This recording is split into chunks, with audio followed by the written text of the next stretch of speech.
ठीक है, तो स्टार्ट करते हैं। सबसे पहले हम एक बार पाइथन का एक छोटा सा रिकैप लेंगे, ओवरव्यू लेंगे। ठीक है, एंड देन जो हमारा वाइल लूप वाला कंसेप्ट है उस पे आएंगे। ठीक है, तो सबसे पहले तो मैंने बताया था कि पाइथन का बेसिक मतलब क्या होता है। पाइथन एक प्रोग्रामिंग लैंग्वेज है। ठीक है, एंड उसके अंदर हम बेसिकली लॉजिक के बेसिस पे कंप्यूटर से जो भी हम चाहते हैं वो करवा पाते हैं। ठीक है, तो अगर हम वेरी बेसिक की बात करें तो सिंपल कैलकुलेशंस या फिर आपकी प्रॉपर जो कुछ इनपुट लेना है, कंपेयर करवाना है, कंपैरिजन करवाना है ना, या फिर कोई काम बार बार करवाना है, लूपिंग करवानी है। ठीक है, ये वाले सारे काम बेसिकली जितने भी हम कंप्यूटर पे काम करते हैं वो सारे काम हम पाइथन के थ्रू कर सकते हैं।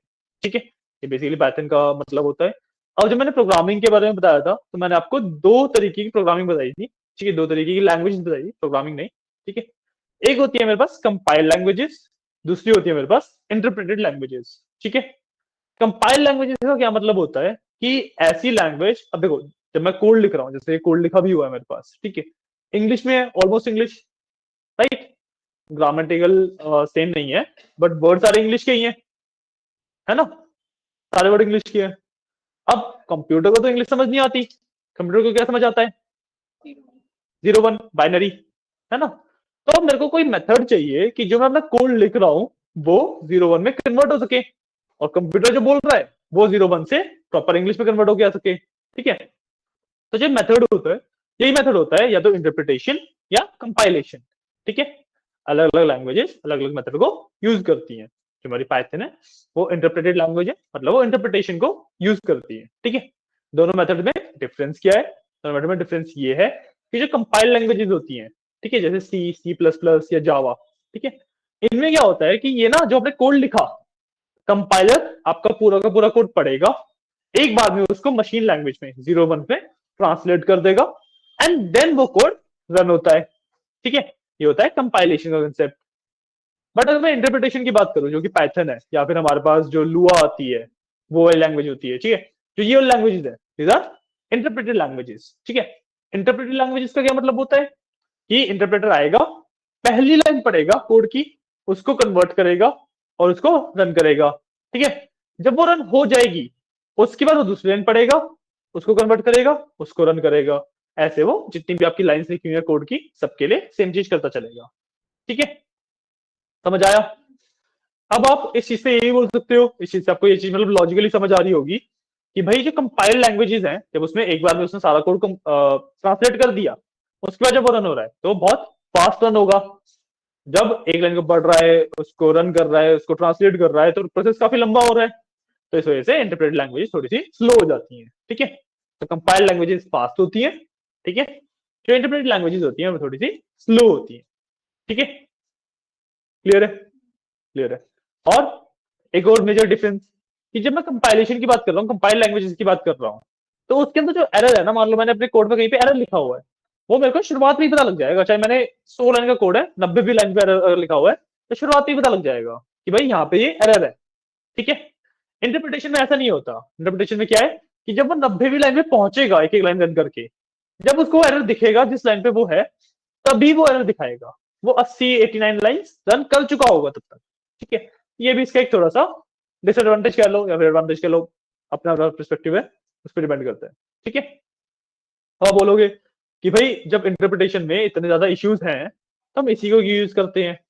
इसी को यूज करने का सबसे बड़ा रीजन ये है कि in data science, in data analytics, in the whole AI field या फिर साइबर सिक्योरिटी वाला फील्ड, तो कई सारी फील्ड्स ऐसी हैं जो ना शुरुआत से ही पाइथन को यूज करती आ रही है। ठीक है, तो जितने भी टूल्स हैं, जितने भी लाइब्रेरीज हैं, जितना भी कंसेप्ट हैं, वो सारे पाइथन बेस्ड ही हो गए हैं। ठीक है, अब डेटा साइंस की फील्ड ऐसी तो है नहीं कि अभी कल ही शुरू हुई है, आज ही शुरू हुई है तो हम जिस भी लैंग्वेज में पढ़ लेंगे, क्योंकि डेटा साइंस काफी पुरानी फील्ड है, काफी टाइम से चलती आ रही है। तो उसका जो सपोर्ट है, उसका जो पूरा बेस है, जो सारे कंसेप्ट है, वो पाइथन में ही बने हैं, तो पाइथन पे ही आगे काम हो रहा है। उसको शिफ्ट कर पाना इतना इजी नहीं होता। ठीक है, अब जैसे अगर बेसिक आपको HTML CSS वगैरह के बारे में पता हो, तो जितनी भी वेब डेवलपमेंट होती है उसका जो फ्रंट एंड बनता है वो HTML CSS पे बनता है ना। एक बार एक गेट बंद कर देना, वो HTML CSS पे बनता है, ऐसे मदद से कर दो। हाँ, वो HTML CSS पे बनता है। अब उसको मैं जस्ट चेंज नहीं कर सकता कि भाई मैं पाइथन से बनाऊंगा आज से, नहीं कर सकता। क्यों? क्योंकि जो ब्राउजर्स हैं उनको नहीं पता कि पाइथन का कोड को कैसे वो दिखाएं, है ना। पूरा जो इकोसिस्टम है वो उसी के अगेंस्ट बना हुआ है, HTML CSS के बेसिस पे ही बना हुआ है, इसलिए मैं पाइथन पढ़ता हूँ। ठीक है, ठीक है। अब पाइथन में सबसे पहले प्रोग्रामिंग लैंग्वेज है, तो इसके ना कुछ बेसिक कंसेप्ट होते हैं जो कि हर एक प्रोग्रामिंग लैंग्वेज में ही रहते हैं। तो अभी हम as a part of data analyst सिर्फ वही वाला पार्ट कवर करते हैं जो कि हर एक प्रोग्रामिंग लैंग्वेज में कॉमन रहता है। ठीक है, इसके अलावा कुछ लाइब्रेरीज हम कवर करते हैं, जैसे कि numpy, pandas और matplotlib। ठीक है, इसके अलावा सीबॉर्न की लाइब्रेरी रहती है, वो एज अ डेटा एनालिस्ट आपको उसका इंट्रोडक्शन दिया जाता है डेटा साइंस के टाइम पे, उसे इन डेप्थ पढ़ाया जाता है। ठीक है, तो ठीक है, तो सबसे पहले बेसिक कंसेप्ट की बात करते हैं। ठीक है, हमने कॉन्सेप्ट पढ़े थे, जैसे वेरिएबल्स का कंसेप्ट पढ़ा था, आउटपुट का इनपुट का कंसेप्ट पढ़ा था। ठीक है, इसी को समझने के लिए सबसे पहले एक बहुत बेसिक सा कंसेप्ट समझेंगे कि भाई बचपन में जब हमने कंप्यूटर के बारे में थोड़े बहुत पढ़े होंगे, तो हमें ना एक चीज पढ़ाई जाती है कि कंप्यूटर वर्क कैसे करते हैं। कैसे वर्क करते हैं, इनपुट, उस इनपुट में प्रोसेसिंग होती है, आउटपुट दे देता है। ये चीज सबको ही पता होगी आई गेस, है ना। तो पाइथन जो है उसका मेन काम ना वो प्रोसेसिंग वाला पार्ट है बीच का, कि जितनी प्रोसेसिंग हो रही है वो करती है पाइथन। अब प्रोसेसिंग बिना इनपुट और आउटपुट के तो बेकार है, तो मेरे को इनपुट नहीं मिलेगा, मैं क्या प्रोसेस करूंगा, और प्रोसेस करके कुछ जो रिजल्ट आया उसका आउटपुट भी देना पड़ेगा, है ना। तो इसलिए पाइथन के अंदर इनपुट का भी सपोर्ट है, आउटपुट का भी सपोर्ट है, पर प्रोसेसिंग जो है वो उसका मेन काम है। ठीक है, तो सबसे पहले हमने इनपुट एंड आउटपुट वाला कंसेप्ट ही पढ़ा था। ठीक है, तो सबसे पहले जब हमने आउटपुट वाला कंसेप्ट पढ़ा, तो आउटपुट का कंसेप्ट काफी सिंपल है। ठीक है, और मैं एक पाइथन की फाइल में आ जाऊँ। हाँ, और बेसिकली जो हम ये सॉफ्टवेयर यूज कर रहे हैं दैट इज VS कोड। ठीक है, इसके अंदर मैं कोडिंग करता हूँ, एंड इसके साथ मैंने पाइथन का इंटरप्रेटर भी इंस्टॉल कर रखा है, ताकि मैं अपने कोड को रन भी कर सकूँ। ठीक है, पाइथन का इंटरप्रेटर मेरे को सिर्फ एक बार इंस्टॉल करना पड़ता है, बाकी काम मेरा सारा VS कोड से ही हो जाता है। ठीक है, तो जब मैंने उसको इंटरप्रेट किया था, सॉरी, हाँ, जब मैं आउटपुट की बात कर रहा हूँ पाइथन में, ठीक है, आउटपुट देने के लिए मेरे पास सिंपल सा कमांड होता है पाइथन का। ठीक है, इसको थोड़ा सा जूम कर देता हूँ। हाँ, तो सिंपल सा कमांड पाइथन का क्या है आउटपुट के लिए, प्रिंट। ठीक है, मैं सिंपल प्रिंट लिखता हूँ, इसके बाद लगाता हूँ ब्रैकेट्स। ठीक है, अब जो भी मैं ब्रैकेट के अंदर लिखूंगा वो मेरा एज इट इज आउटपुट आ जाएगा। ठीक है, लेट से मैंने कोड्स के अंदर हेलो वर्ल्ड लिख दिया। ठीक है, हेलो वर्ल्ड लिखा, तो सेव किया। एक मिनट रुकना, सबसे लास्ट में कोड पड़ा हुआ है उसको मैं करना पड़ेगा।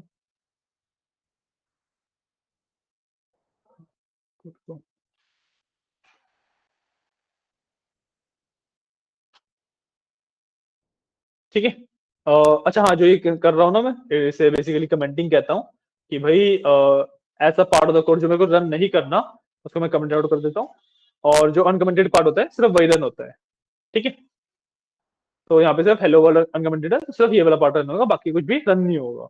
ठीक है, तो मैंने टर्मिनल खोला, I will write a simple command called Python 1pm, जो मेरी फाइल का नाम है, डॉट पाई, रन किया।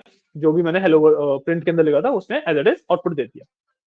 ठीक है, क्लियर है, काफी सिंपल है। ठीक है, सिमिलरली इसके अंदर आप जैसे, ये तो मैंने एक स्ट्रिंग, जब मैं कोड्स के अंदर कुछ भी लिख रहा हूँ दैट इज अ स्ट्रिंग। ठीक है, सिमिलरली मैं नंबर्स को भी प्रिंट करा सकता हूँ, तो लेट्स से मैं इसके अंदर स्ट्रिंग की जगह पे कोड्स के बिना कोई भी रैंडम नंबर लिख देता हूँ। ठीक है, नंबर लिखा, सिमिलर तरीके से ये भी प्रिंट हो जाएगा, सिमिलर तरीके से ये भी प्रिंट हो गया। इसके अंदर मैथमेटिकल कैलकुलेशन भी पॉसिबल है। अब जो ये नंबर है थोड़ा सा नीचे कर देता हूँ, लेट से मेरे को इसमें ऐड करना है ये वाला नंबर, ये वाला नंबर। ठीक है, सेव किया, रन किया, ऐड होके आंसर आ गया। ठीक है, तो जितने भी अर्थमेटिक ऑपरेशंस हैं, plus minus multiply divide power, ये सभी पॉसिबल है। ठीक है, इसके बारे में हमने बात करी थी। अब इसमें ना एक कंसेप्ट होता है डेटा टाइप्स का। ठीक है, कुछ भी करने से पहले मेरे को डेटा टाइप समझने पड़ते हैं कि भाई किस किस टाइप का डेटा होता है।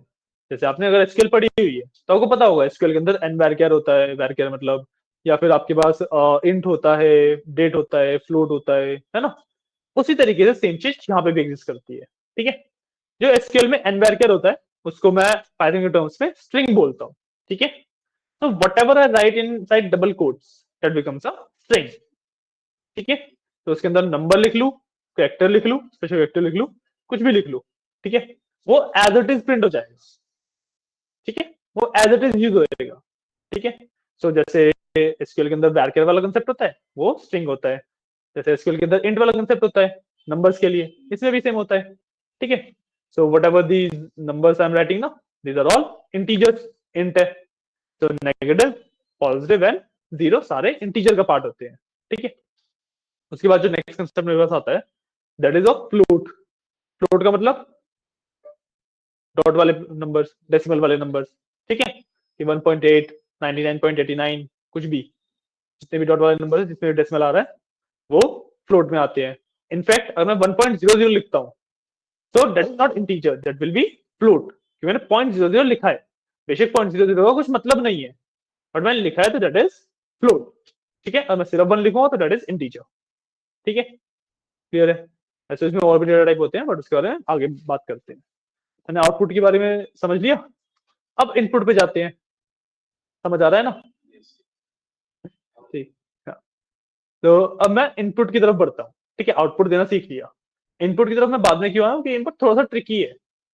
जब मैं इनपुट दे रहा हूँ कि कुछ भी वैल्यू अगर मैं पाइथन को दे रहा हूँ, अपने कंप्यूटर को दे रहा हूँ, तो मेरे को उसे स्टोर करना पड़ेगा कहीं पे, तो सिर्फ इनपुट देने का कोई मतलब नहीं है जब तक मैं उसे स्टोर करके यूज नहीं कर सकता। पॉइंट कि मान लो मेरे कंप्यूटर में सोचा व्हाट्स योर नेम, मैंने योगेश लिखा, ठीक है, अब उसके ऊपर कुछ प्रोसेसिंग करी, बट प्रोसेसिंग करने के लिए स्टोर तो करना पड़ेगा ना, पॉइंट कि उसे स्टोर करना पड़ेगा। और सिर्फ मैंने बता दिया योगेश, अगली बार वो कंप्यूटर फिर भूल जाएगा क्या नाम था, सेम प्रोग्राम में दोबारा भूल जाएगा क्या नाम था, जब तक वो स्टोर करके नहीं रख रहा। तो हमें इनपुट देने से पहले स्टोरेज का एक छोटा सा कंसेप्ट पढ़ना पड़ता है, ठीक है। स्टोरेज का जो कंसेप्ट है वो हम करते हैं थ्रू वेरिएबल्स, ठीक है। वेरिएबल्स कुछ भी नहीं है बेसिकली। अब जैसे वेरिएबल समझने के लिए एक बहुत छोटा सा एग्जांपल है कि आपने ना एक कार्डबोर्ड का बॉक्स लिया, एम्प्टी बॉक्स, ठीक है, उसके ऊपर कुछ भी नाम लिख दिया, जैसे मैंने नाम लिख दिया उसके ऊपर क्लोथ्स, ठीक है। सो अगर अब वो बॉक्स कहीं पे रखा हुआ है तो उसके अंदर मतलब नाम पढ़ के आप सोचोगे इसके अंदर कपड़े हैं, राइट, सिंपल कंसेप्ट, और उसके अंदर कुछ भी हो सकता है ना। तो इसी तरीके से एक एम्प्टी स्पेस होता है जिसको मैं एक नाम दे देता हूँ, इज कॉल्ड अ वेरिएबल, ठीक है। तो नाम मैं कुछ भी दे सकता हूँ, डजंट मैटर, जरूरी नहीं है कि जैसे अगर मैंने जैसे एज दिया उसको नाम तो मैं उसके अंदर एज ही स्टोर करूंगा, या फिर मैंने नेम दिया उसको नाम तो मैं नेम ही स्टोर करूंगा, जरूरी नहीं है, बट जनरली हम करते यही हैं, ठीक है। वैसे मैं नेम के अंदर एज भी स्टोर कर सकता हूँ, नो इशू, बट नेम का अगर मैंने नाम का वेरिएबल बनाया है तो मैं नेम ही स्टोर करना उसके अंदर प्रेफर करता हूँ, ठीक है। तो सिंपली अगर मैं वेरिएबल बनाऊँ एक, तो लेट्स से मैंने नेम का ही वेरिएबल बनाया, ठीक है। अब इसके अंदर मैं लेट्स से योगेश डाल दिया, ठीक है, मैंने नेम का वेरिएबल बनाया, उसके अंदर योगेश स्टोर कर दिया, ठीक है। अब अगर मैं इस वेरिएबल को प्रिंट करूंगा, यहाँ पे मैं नेम प्रिंट करूंगा, तो यहाँ पे मेरे पास, तो क्लियर कर लेते पहले, नेम प्रिंट हो जाएगा, मतलब जो भी उस वेरिएबल के अंदर स्टोर्ड है वो चीज यहाँ पे वो आउटपुट दे देगा, ठीक है। ये होता है सिंपल सा स्टोरेज का कंसेप्ट, राइट, समझ आया कोई डाउट नहीं, ठीक है। तो ये सिंपल सा स्टोरेज का कंसेप्ट है। अब इसी के अंदर मैं यूजर से भी कुछ लेके स्टोर कर सकता हूँ, ये तो मैंने डिफाइन कर दिया योगेश कि भाई ये स्टोर किया मैंने इसके अंदर मैं यूजर से भी कुछ भी लेके स्टोर कर सकता हूँ, ठीक है। और यही कंसेप्ट होता है इनपुट का, ठीक है। जैसे आउटपुट के लिए प्रिंट यूज करता हूँ, इनपुट के लिए जो फंक्शन यूज होता है वो इनपुट ही है, ठीक है। मैं सिंपली योगेश की जगह पे लिख देता हूँ फंक्शन इनपुट, कि भाई मैं यूजर से एक वैल्यू लूंगा, उसको नेम नाम के वेरिएबल के अंदर स्टोर करूंगा और उस वैल्यू को एज इट इज आउटपुट दे दूंगा, कुछ भी प्रोसेसिंग नहीं कर रहा मैं उस पर अभी, ठीक है।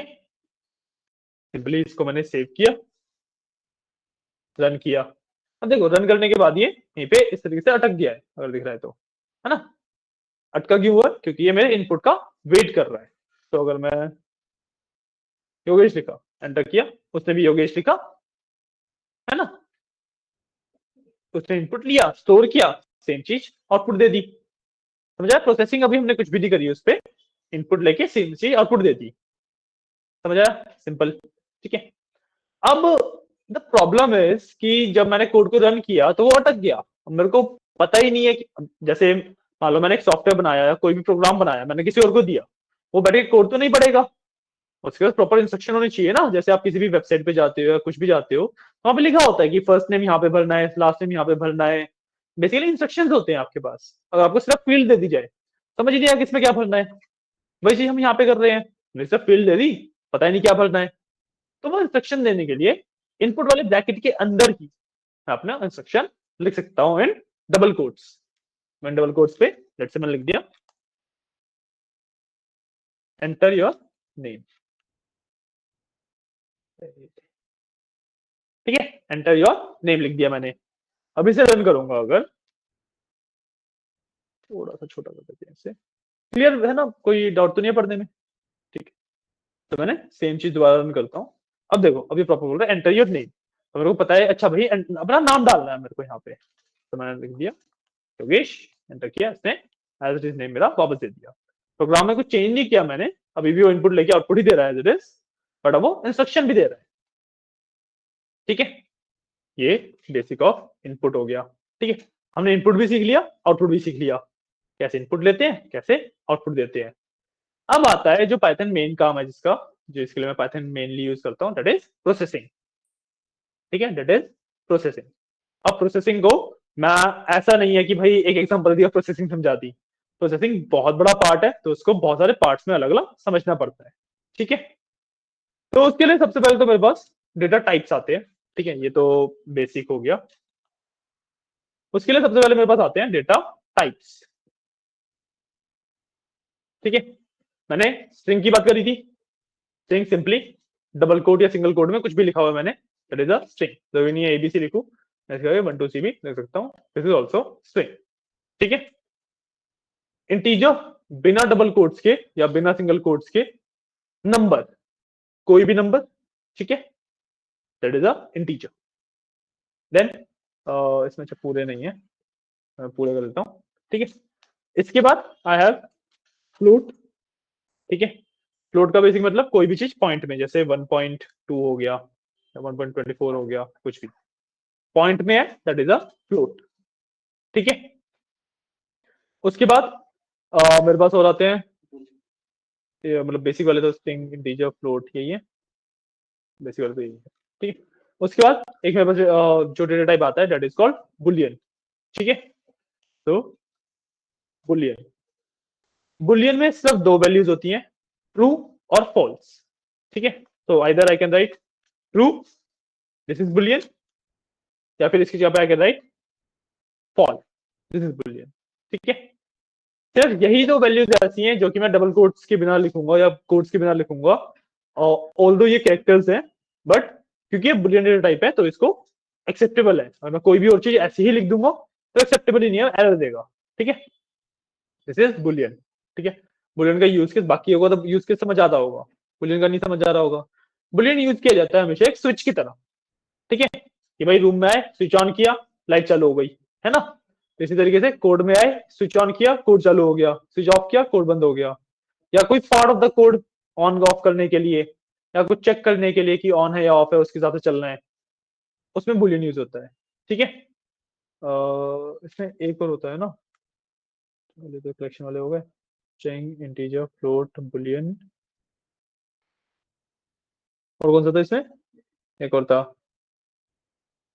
याद है किसी को? 5 होते हैं यार, 5वां वही था, let me check it once।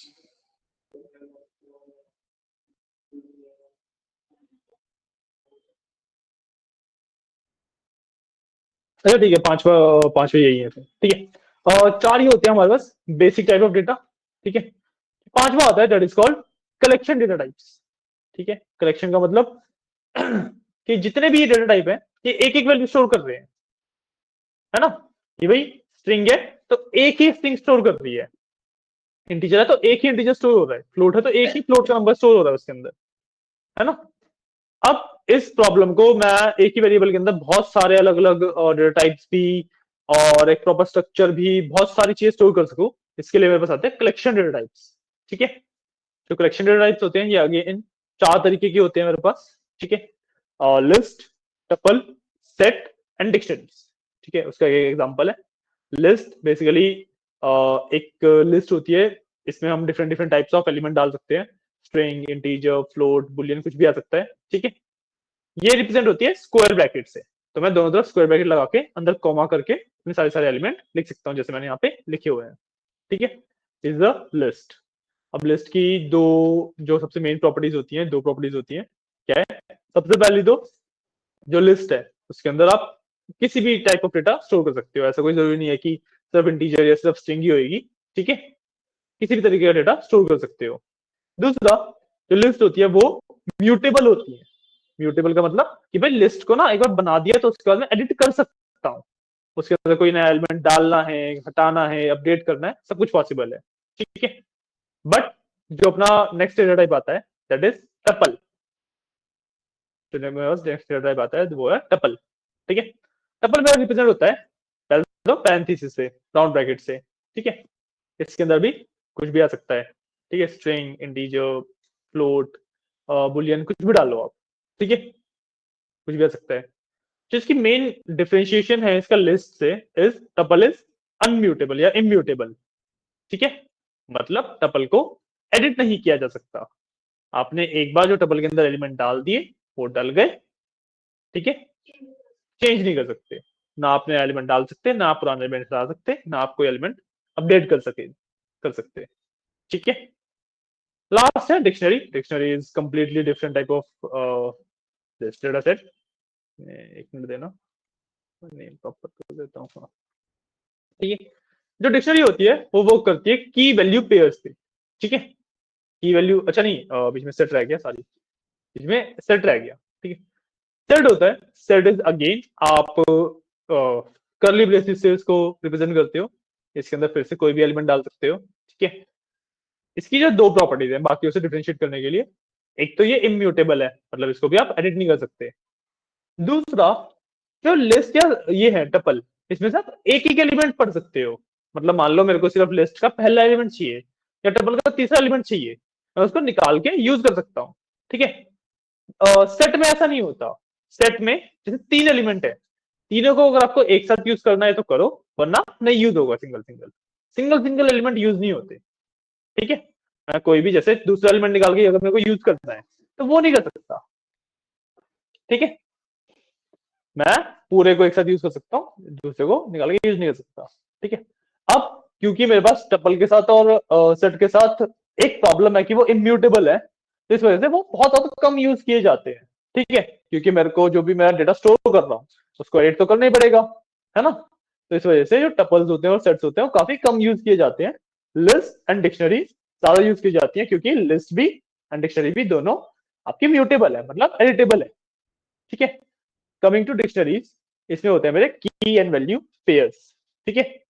अब जब मेरे को इसमें से एलिमेंट फेच करना है तो मेरे को ना उसकी पोजीशन याद रखनी पड़ती है कि भाई तीसरे नंबर की पोजीशन थी या 8वें नंबर की पोजीशन थी। मान लो 1000 एलिमेंट्स हैं, 1000 पोजीशन थोड़ी ना याद रखूंगा, तो इसलिए एक मोस्ट प्रेफर्ड वे क्या रहता है, डिक्शनरी बनाना, ठीक है। डिक्शनरी में क्या होता है कि भाई हर एक एलिमेंट का ना एक अलग से नाम दे दिया जाता है। जैसे मेरे को मेरी खुद की इंफॉर्मेशन स्टोर करनी है कि नाम, एड्रेस वगैरह वगैरह ये सब स्टोर करना है, तो मैं हमेशा एक डिक्शनरी को प्रेफर करूंगा। क्यों? क्योंकि इसके अंदर मैं नेम से नेम स्टोर कर लिया, नेम नाम की की में योगेश की वैल्यू स्टोर कर दी, ठीक है। एज में 28 स्टोर कर दिया, ठीक है। तो की के साथ एक वैल्यू स्टोर कर सकता हूं मैं। होता क्या है, मेरे को पोजीशन याद रखने की जरूरत नहीं है। मैं नेम को कॉल करूंगा, योगेश रिटर्न करेगा, एज को कॉल करूंगा, 28 रिटर्न करेगा, ठीक है। ये तो एक बेसिक था इंट्रोडक्शन ऑफ पाइथन, ठीक है। अब अपने मेन कंसेप्ट पे आते हैं जिसके लिए आप लोग भी वेट कर रहे हो, ठीक है। जो कंसेप्ट है आज का वो हम बात करने वाले व्हाइल लूप्स के बारे में, ठीक है, ठीक है। अब जो पाइथन में लूप्स का एक छोटा सा कंसेप्ट बता देता हूँ, होता क्या है कि भाई एक काम को मेरे को बार बार करवाना है, ठीक है। एक काम को मेरे को बार बार करवाना है, तो उस चीज को अचीव करने के लिए पाइथन के अंदर वी यूज लूप्स, ठीक है। अब जो काम मेरे को बार बार करवाना है वो दो तरीके से होता है। या तो मेरे को पता है कितनी बार करवाना है, कि भाई मेरे को 10 बार करवाना है, 20 बार करवाना है, 1000 बार करवाना है, 5 लाख बार करवाना है, वो नंबर पता है कितनी बार करवाना है, तो मैं यूज करता हूँ फॉर लूप, ठीक है। बट मेरे को नंबर ही नहीं पता कि भाई कितनी बार वो काम होना है, मेरे को नंबर ही नहीं पता, है ना। तो मैं यूज करता हूँ व्हाइल लूप। ठीक है, हम वाइल लूप पे कर रहे हैं जब मेरे को नंबर नहीं पता कि कितनी बार वो चीज होनी है। ठीक है, तो वैसे तो नंबर पता हो ना पता हो, आप दोनों से अचीव कर सकते हो, फोर से भी और वाइल से भी। बट प्रेफरेंस इसी को दी जाती है कि जब आपको इटरेशन पता है तो फोर यूज किया जाएगा, जब इटरेशन नंबर ऑफ इटरेशन नहीं पता तो वाइल लूप यूज किया जाएगा। ठीक है, तो इसको एक बार हाइड करते हैं एंड चलते हैं अपने वाइल लूप पर।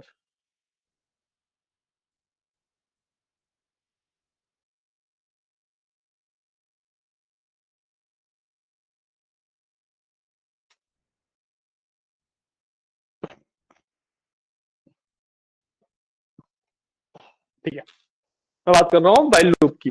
ठीक है, यस मैम, हेलो मैम।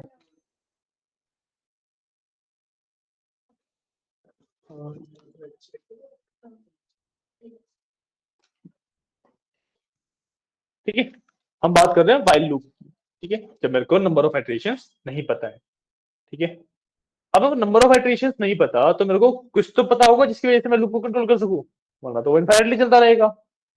या तो कोई कंडीशन हो, या फिर अगर मेरे को इनफाइनाइटली चलाना ही है तो वो चीज हो। ठीक है, जब मैं वाइल लूप डिफाइन करता हूँ ना, तो मेरे को कंडीशन पता होनी बहुत जरूरी होती है। ठीक है, सो एक एग्जांपल लेते हैं कि भाई एक छोटा सा गेम बना रहे हैं। ठीक है, कि मैं एक नंबर डिफाइन करूंगा और यूजर ना उस नंबर को गेस करेगा। जब तक यूजर उस नंबर को गेस नहीं कर लेता, उसको मैं हिंट्स ड्रॉप करता रहूंगा। ठीक है, और जैसे ही वो गेस कर लेगा वो जीत जाएगा। जैसे आप लोगों ने फोर लूप में जब किया था तो मैं नंबर ऑफ गेस 3 ही दिए थे। इस बार जब तक यूजर गेस नहीं कर रहा, जब तक मैं उसको ट्राई दे रहा हूँ। ठीक है, तो मेरे को कंडीशन पता है कि जैसे यूजर गेस कर लेगा मेरे को अपना लूप बंद कर देना है। बट मेरे को नंबर ऑफ ट्राइज नहीं पता, यूजर को पता नहीं कितने ट्राइज लग जाए, है ना। ये करते हैं। ठीक है, सबसे पहले तो एक वेरिएबल ले लेता हूं मैं नम के नाम से। ठीक है, इसके अंदर मैं अपना नंबर स्टोर करूंगा जो यूजर गेस करेगा। ठीक है, सो लेट्स से मैंने नंबर डाल दिया 23। ठीक है, और अब क्योंकि इस नंबर, अच्छा नहीं, नंबर पे कंपेरिजन करना है, ठीक है 23 डाल दिया मैंने। ठीक है, क्लियर है। अब what I will do is मैं रखता हूं एक चॉइस का वेरिएबल। ठीक है, कि भाई यूजर क्या चूज कर रहा है। ठीक है, इसके अंदर मैं लूंगा इनपुट। इनपुट और बता देता हूँ यूजर को, भाई एंटर योर गेस। ठीक है, जो भी यूजर गेस कर रहा है वो मैं इनपुट ले रहा हूँ। ठीक है, अब एक चीज ना जो आप लोगों को भी मैंने बताई नहीं, क्योंकि मैंने पाइथन का एक बहुत फास्ट ओवरव्यू दिया था। जब मैं इनपुट ले रहा हूँ ना, तो इनपुट का जो फंक्शन है वो हमेशा ही मेरे को जो इनपुट देगा वो स्ट्रिंग के अंदर देगा। बट क्योंकि अब मेरे को नंबर गेस करवाना है तो मेरे को वो जो इनपुट है वो इंटीजर के अंदर चाहिए, तो मैं ना टाइप कन्वर्ट कर सकता हूँ। ये पूरा कंसेप्ट होता है टाइप कन्वर्जन का। ठीक है, तो मैं इनपुट के आगे एक इस तरीके से इंट लगा दूंगा ताकि मैं इसका टाइप भी कन्वर्ट कर सकूं। ठीक है, तो अब इससे हो क्या रहा है कि इनपुट वाला फंक्शन रन हो रहा है, उसने स्ट्रिंग के अंदर इनपुट लिया, लेट्स से 18 था। ठीक है, इंटीजर वाला जो फंक्शन लगा हुआ उसके बाहर उसने क्या किया, उस स्ट्रिंग को 18 एज अ इंटीजर में कन्वर्ट कर दिया। ठीक है, मतलब in the very basic sense उसकी डबल कोट्स हटा दी है। ठीक है, तो ये वाला पार्ट हो गया। ठीक है, अब मेरे पास कंडीशन क्या है कि भाई जब तक जो चॉइस है वो नंबर के इक्वल ना हो जाए, तो जो चॉइस है वो नंबर के इक्वल ना हो जाए, तो what I will do is while loop लगा रहा हूं। While choice is not equal to का सिंबल होता है exclamation mark, is equal to. ठीक है, नॉट इक्वल टू नम।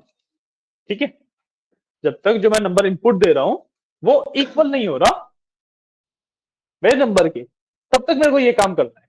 ठीक है, काम क्या करना है, सबसे पहले तो प्रिंट कर देता हूं, मतलब आउटपुट देता हूं योर गेस इज इनकरेक्ट। ठीक है, पहले तो मैंने बता दिया यूजर को कि भाई आपका जो गेस है वो इनकरेक्ट है। ठीक है, अब ऐसे तो देखो नंबर कुछ भी हो सकता है, यूजर कभी गेस कर ही नहीं पाएगा, मतलब करोड़ों पॉसिबिलिटीज है, मैं कोई भी रैंडम नंबर डाल दूं, है ना। तो मैं यूजर को अब हिंट ड्रॉप करूंगा। ठीक है, So I do if, देखो इक्वल तो हुआ तो ये खत्म ही हो गया, इक्वल हुआ तो जीत ही गया। इक्वल होने के अलावा दो केसेस हो रहे हैं कि भाई या तो यूजर बड़ा नंबर डालेगा या फिर यूजर इससे छोटा नंबर डालेगा। दो ही केसेस है ना। What I will do is if choice is smaller than num, ठीक है, ये जो यूजर ने नंबर डाला वो छोटा है हमारे डिफाइंड नंबर से, ठीक है। और इफ ये कंडीशनल स्टेटमेंट वाला पार्ट है ये भी हमने ओवरव्यू में एक्चुअली किया नहीं है, तो और ना समझ आए तो कहीं भी कुछ भी डाउट हो बेसिकली आप लोगों को भी पूछ लेना, ठीक है। कोई इश्यू नहीं है कि मैं पढ़ा रहा हूँ बाद में पूछोगे, बीच में इंटरप्ट करके पूछ लेना बेशक, ठीक है। So if choice is smaller then number, ठीक है, कि भाई जो यूजर ने इनपुट डाला वो छोटा था हमारे डेजिग्नेटेड नंबर से, ठीक है। So will do print your guess is lower, lower लिख लो, स्मॉल लिख लो, ठीक है, या इसको लिख लेते हैं गेस समथिंग बिगर, ठीक है। कि अगर चॉइस छोटी है तो हमें उसे यूजर को एंकरेज करना है कि भाई बड़ी चॉइस ले, नंबर बड़ा करो, है ना। तो गेस समथिंग बिगर। और वैसे तो देखो मैं यहाँ पे एल्स नहीं यूज करता, मैं इसमें एक कंडीशन और देता कि भाई छोटे वाले पे क्या करना है, जब सॉरी बड़े वाले पे क्या करना है जब चॉइस बड़ी है, ठीक है। बट क्योंकि जो ये मेरा पूरा जो मैं लिख रहा हूँ इट इज इनसाइड वाइल, और वाइल इक्वल टू वाले पे रन ही नहीं होगा, जब दोनों नंबर इक्वल, चॉइस और नंबर इक्वल टू है, वाइल रन ही नहीं होगा ये वाला, है ना। तो मैं यहाँ पे सीधा सीधा एल्स लिख सकता हूँ, पॉइंट। तो दूसरी कंडीशन छोटी वाली बड़ी वाली डिफाइन करने की जरूरत नहीं है, क्योंकि एक कंडीशन इक्वल टू वाली यहाँ पे क्रॉस आउट हो गई, छोटी वाली यहाँ पे क्रॉस आउट हो गई, एक ही कंडीशन बचेगी अगर दो नंबर या तो इक्वल होंगे या एक नंबर छोटा होगा और नंबर बड़ा होगा, बड़ी वाली है बची सिर्फ, तो मैं सीधा सीधा एल्स लिख सकता हूँ यहाँ पे, ठीक है। Else print guess something smaller, ठीक है। क्लियर है, समझ आया इतना, समझ आया, ठीक है। अब जो लूप होगा ना, जो बार बार चीज चलेगी, वो सिर्फ वाइल के अंदर जो हमने लिखा हुआ है वो चीज बार बार चलती है, ठीक है। बट यूजर से इनपुट भी तो हमें बार बार लेना है, हमने एक बार तो बाहर ले लिया यहाँ के लिए, जब वाइल पहली बार स्टार्ट होगा तो उसके पास चॉइस की वैल्यू होनी चाहिए, हमने यहाँ के लिए तो इनपुट ले लिया, बट वाइल के अंदर दोबारा भी तो लेना पड़ेगा, सेम ही नंबर को बार बार थोड़ी ना कंपेयर करेंगे, पॉइंट। सेम ही नंबर को बार बार थोड़ी ना कंपेयर करूंगा, तो मैं यहाँ पे क्या करूंगा, चॉइस की वैल्यू अब मैं नहीं ले लूंगा, ठीक है। जो सेम लाइन मैंने यहाँ पे लिखी थी ये मैं यहाँ पे पेस्ट कर दूंगा, समझ आया। तो अब जब कोड स्टार्ट हुआ सबसे पहले ये वाली चॉइस की लाइन आई, यूजर ने एक नंबर डाला, कंपेयर हुआ कि भाई क्या चॉइस और नंबर इक्वल है, नहीं है तो ये वाला पार्ट रन हुआ, नहीं है तो उसने बोला योर गेस इज इनकरेक्ट, ठीक है। फिर उसने बता दिया कि जो नंबर है कि मतलब आपको बड़ा गेस करना है या स्मॉलर गेस करना है, ठीक है। उसके बाद उसने दोबारा बोला एंटर योर गेस, अब अगले गेस की बारी, है ना। और अब इसके बाद ये लूप दोबारा चलता रहेगा क्योंकि चॉइस की वाली यहाँ से इसने अपडेट हुई, यहाँ पे जाके उसने दोबारा कंपेयर किया कि भाई इक्वल तो नहीं है, नहीं है तो उसने बोल दिया योर गेस इज इनकरेक्ट, और ये दोबारा चला। तो अब जब तक यूजर सही नंबर नहीं डाल देता ये चलता रहेगा, ठीक है। और लास्ट में इक्वल हो गई है अगर यूजर ने सही गेस कर लिया है तो हम क्या करेंगे, तो ये वाली कंडीशन फॉल्स हो जाएगी, चॉइस इक्वल टू नंबर हो जाएगा, मतलब चॉइस और नंबर इक्वल हो जाएंगे, ये वाली कंडीशन फॉल्स हो जाएगी। तो पाइथन क्या करेगा, पाइथन इस वाले पार्ट को स्किप करके सीधा यहाँ पे आएगा, यहाँ पे क्या दिखा देंगे,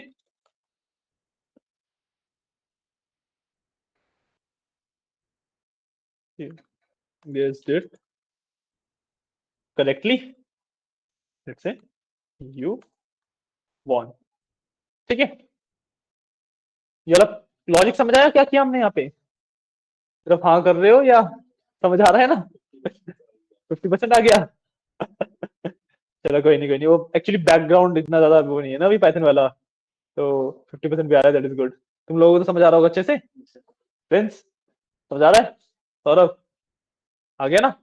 ठीक है, बस हमारा जो गेसिंग गेम है कंप्लीट हो गई। इतनी सीधी। सेव किया, रन कर लेंगे। इसको मैं प्रॉपर बड़ा कर लेता हूँ इस पर। ठीक है, मैंने रन किया, एंटर योर गेस। ठीक है, लेट्स से मैंने रन नंबर डाला 45। Your you guess, your guess is लिखा था, वो यू लिखा हुआ है मैंने वहां पे में भी। तो your guess is incorrect, guess something smaller. मतलब मैंने बड़ा गेस किया है, कुछ और गेस करना है। तो छोटा लेट से 12 गेस कर दिया मैंने। Your guess is incorrect, guess something bigger. मैं बता रहा 12 से 45 के बीच में है, बड़ा गेस करना है। लेट से 30 कर देते हैं। तो गेस समथिंग स्मॉलर, 30 से छोटा है ना? तो 20 गेस कर लेते हैं। गेस समथिंग बिगर, 20 से 30 के बीच में है। ठीक है, अब हम देखो, वैसे तो ये पूरा चलता रहता है, मैं डिड्यूस करता कि कौन सा नंबर है, और मेरे को पता ही है तो मैं डाल रहा हूँ सीधा। ठीक है, 23 नंबर है, मैं 23 लगा। You guess it correctly, you won. ठीक है, समझ आया? This is the concept of while loop. ठीक है, कोड लिख लिया आप लोगों ने? नहीं लिखा? लिख लो एक बार। ठीक है, तो मैं थोड़ा सा छोटा कर देता हूँ ताकि आपको अच्छे से दिख जाए पूरा कोड एक बार में। ठीक है, आपको भी नोट डाउन करना, आप भी नोट डाउन कर लो। अगर आपके पास सभी सॉफ्टवेयर तो नहीं होंगे आई गेस। नहीं, लैपटॉप है, इसमें पाइथन वगैरह सेटअप है? नहीं होगा ना? कोई इशू नहीं। आप अपना ब्राउजर खोलो। ठीक है, एंड ब्राउजर पे सर्च कर लो ऑनलाइन पाइथन करके। आपको ऑनलाइन वो मिल जाएगा कि आप पाइथन वगैरह रन करने के लिए।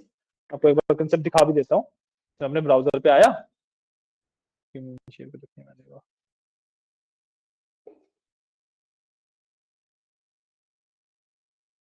ठीक है, मैं अपने यहाँ पे ब्राउजर पे आया,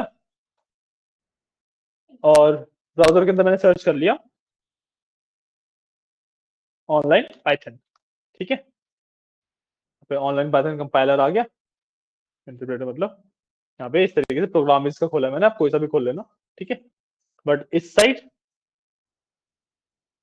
आप कोड लिखते हो, जैसे मैंने सिंपली लिखा, तो मैं जूम भी कर देता हूँ आपके लिए। हाँ, नोटबुक एलएम में भी आप कर सकते हो, सेम चीज है। गूगल कोलैब भी कर सकते हो, सेम चीज है। ठीक है, तो प्रिंट हेलो लिख दिया सिंपली। ठीक है, बस यहाँ से रन किया, और यहाँ पे हेलो आउटपुट आ गया। ऑनलाइन भी कर सकते हो आप। ठीक है, एंड अगर इंटरनेट चाहिए तो यहाँ पे वाईफाई लगा हुआ है, उससे कनेक्ट कर लो। ठीक है, एयरटेल पैलिन तिलक नगर के नाम से एक वाईफाई आ रहा होगा, देखो। Password is google@565 G capital.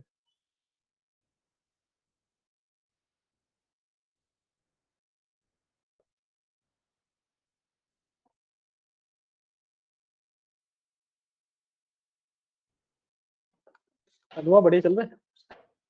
ठीक है,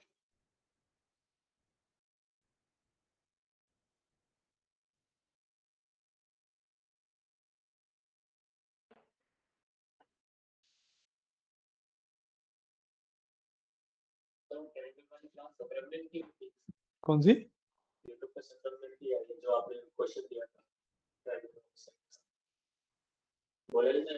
हाँ हाँ हाँ हाँ, याद है याद है याद है।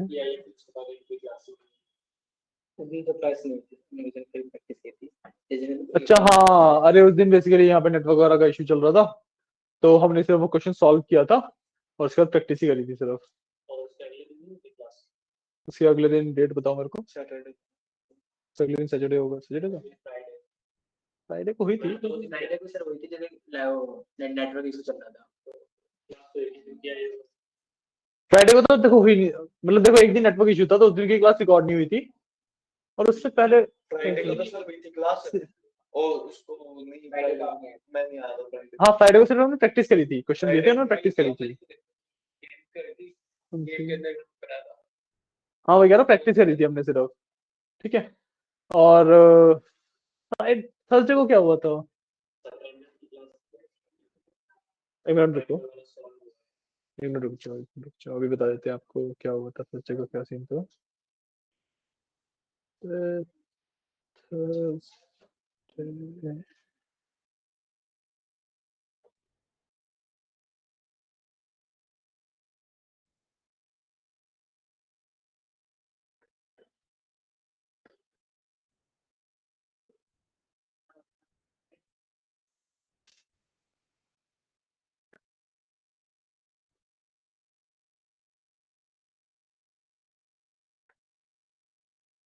हाँ, थर्सडे वाली प्रैक्टिस सेशन ही है।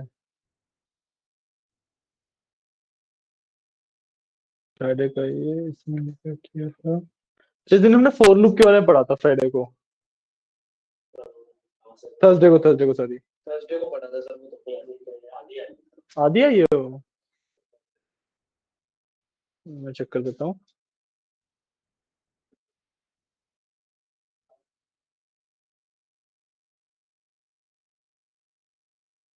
क्यों आ रहा है? क्या नहीं चल रहा? ऑनलाइन वाला नहीं चल रहा? प्रोग्राम इज, एक मिनट में आता हूँ। कोई नहीं, अगर आपको कोई कंसेप्ट है, वैसे तो फॉर लूप क्या था, फॉर लूप आता ही है आई गेस। फॉर लूप आता है? हाँ, नहीं आता, कोई बात नहीं, आपको एक बैकअप क्लास दे देंगे फॉर लूप की, ठीक है। सही है, क्या हुआ? मेरे में है ना। ये इसके कोड है क्या, पाइथन है? अच्छा नहीं, इंस्टॉल करने को बोल रहा है ना वो तो। इसलिए ऑनलाइन वाले पे चलने का क्या इशू हो रहा है?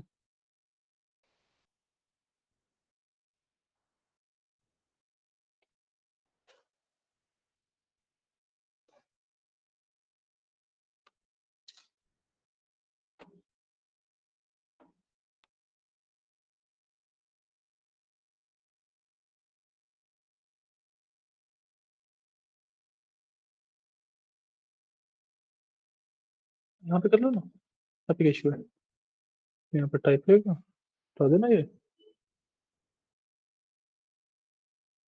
टाइप कर लो, ऊपर रन करोगे आउटपुट दिख जाएगा, ठीक है ना।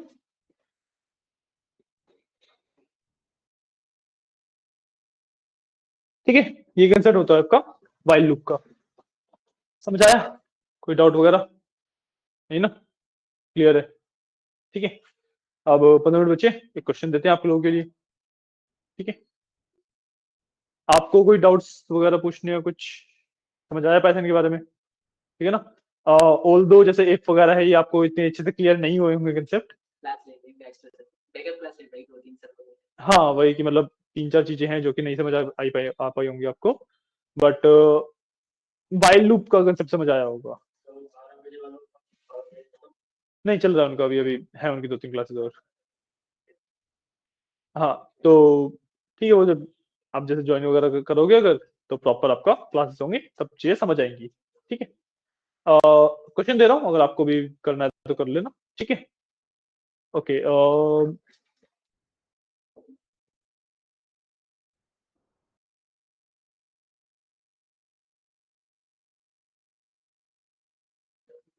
हाँ हाँ, आप चले जाओ अगर आपको हाँ, क्वेश्चन तो कैसे करोगे अभी, लेकिन आप महिमा मैम आ गए, उनसे बात कर लीजिएगा आराम से आप।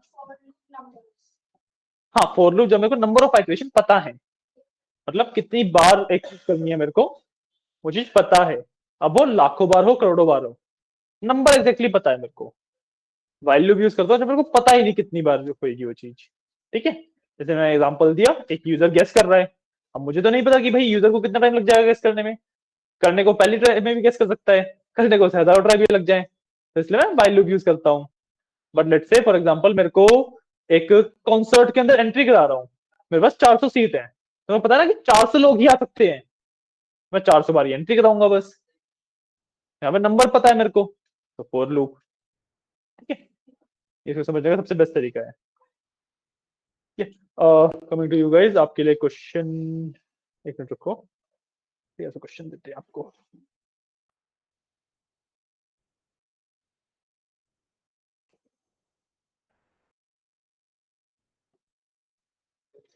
Okay, thank you.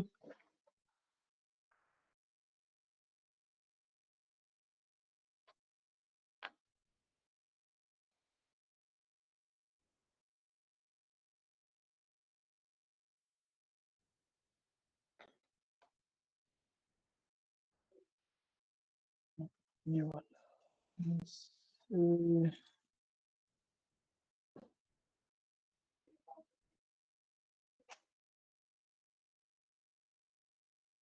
हाँ ये कर सकते हो, ये करके देख लो ये वाला क्वेश्चन।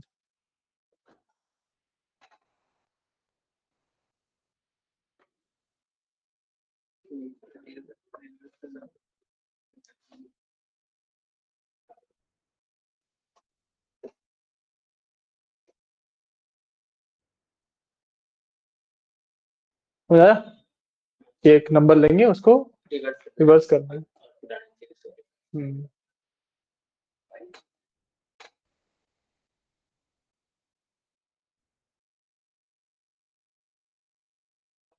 कर लोगे?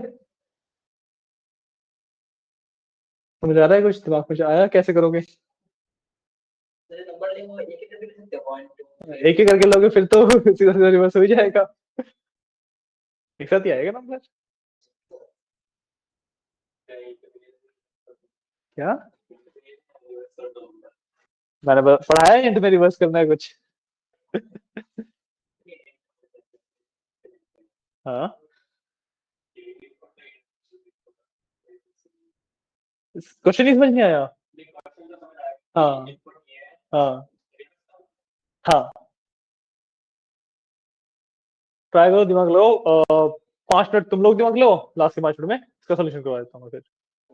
ठीक है, 10 मिनट बचे।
वो आज तुम्हारा दोस्त आएगा शाम को?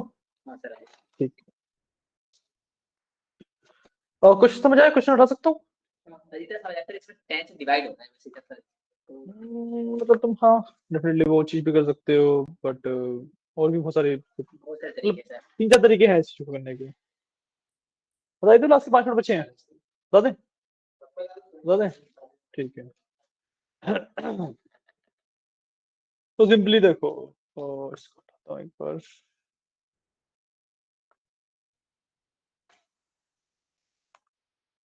ठीक है, इनपुट लेना है सबसे पहले तो नम यूजर से इनपुट ले लूंगा, तो लेट्स से नम में int input enter a number. ठीक है, क्लियर है? क्लियर है। अब देखो, इसकी वजह से देखो कई सारे अप्रोचेज हो सकते हैं। ठीक है, जो आप 10 वाला कर रहे थे वो भी एक वैलिड अप्रोच है, पर जिस अप्रोच से मैं कर रहा हूँ वो थोड़ी अलग है। ठीक है, मैं क्या अप्रोच यूज करूंगा, मैं ना लेन वाली एंड जो स्लाइसिंग के तरीके थे ना उनको यूज करने वाला हूँ। ठीक है, मैं लेंथ एंड स्लाइसिंग वगैरह के कंसेप्ट को यूज करने वाला हूँ। हाँ ठीक है, जो 10 से डिवाइड कर रहा था, 100 से 10, 100 वगैरह, वो वाला कंसेप्ट भी एकदम ठीक है कि भाई 1000 से डिवाइड करके राउंड ऑफ कर दिया, पहला नंबर आ गया, 100 से डिवाइड करके राउंड ऑफ कर दिया, दूसरा नंबर आ गया, 10 से डिवाइड करके राउंड ऑफ कर दिया, डिवाइड कर दिया। आखिरी नंबर हो गया।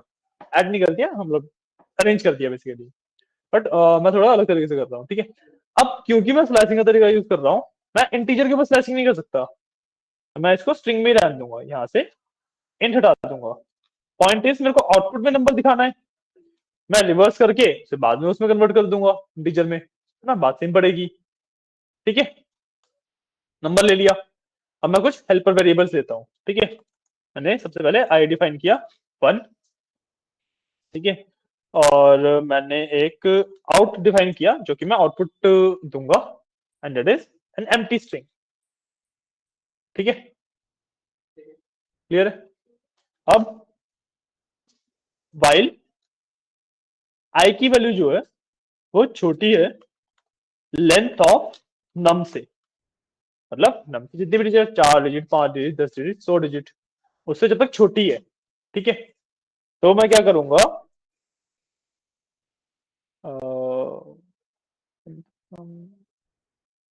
ठीक है, तो मैं क्या करूंगा,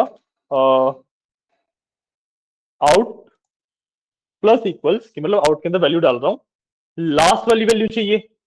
ठीक है, लास्ट वाली वैल्यू -1 से निकाल सकता हूँ, आई की वैल्यू 1 से शुरू कर रहा हूँ, इसको यूज कर लूंगा -1, -2, -3 के लिए। ठीक है, तो अब नम में से माइनस आई की वैल्यू आउट में सबसे पहले चली गई, -i मतलब -1। लॉजिक समझ आ रहा है सौरभ? नहीं समझ आ रहा है? क्या दिक्कत आ रही है? तुमने स्लैशिंग की क्लास तो ली थी?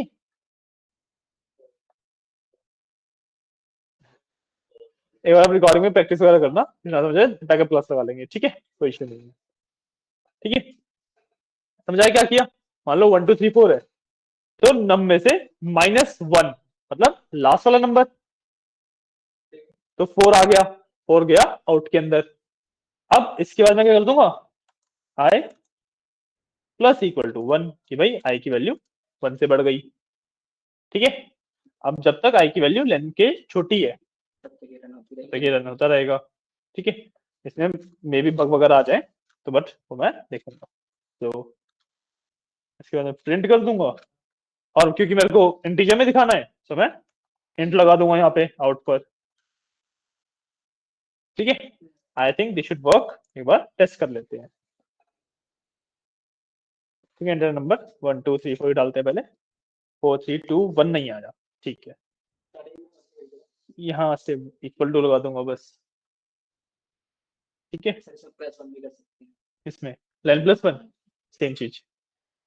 ठीक है, 1 2 3 4 4 3 2 1 तैयार है। ये जितने मर्जी लंबा नंबर डाल लूं मैं, तो रिवर्स करके 9 8 7 तो चेक कर लेना रिवर्स से। ठीक है, जितना मर्जी नंबर बड़ा नंबर डाल लूं, उसको रिवर्स करके दे देगा। क्लियर? ठीक है, कोड भी मेरे को याद नहीं था, मैंने साथ ही लॉजिक बनाया है, तो मतलब इतने फास्ट हो जाओ लॉजिक बिल्ड करने में कि ऑन द स्पॉट साथ साथ बनाते चलो लिखते लिखते। ठीक है, समझ आया कंसेप्ट? कोई इश्यू नहीं ना? ठीक है, और इस वाले को नोट डाउन कर लेना। ये आपका आउटपुट है। अच्छा यहाँ पे ज़्यादा शेयर नहीं हो रहा है। Let me share the VS code here.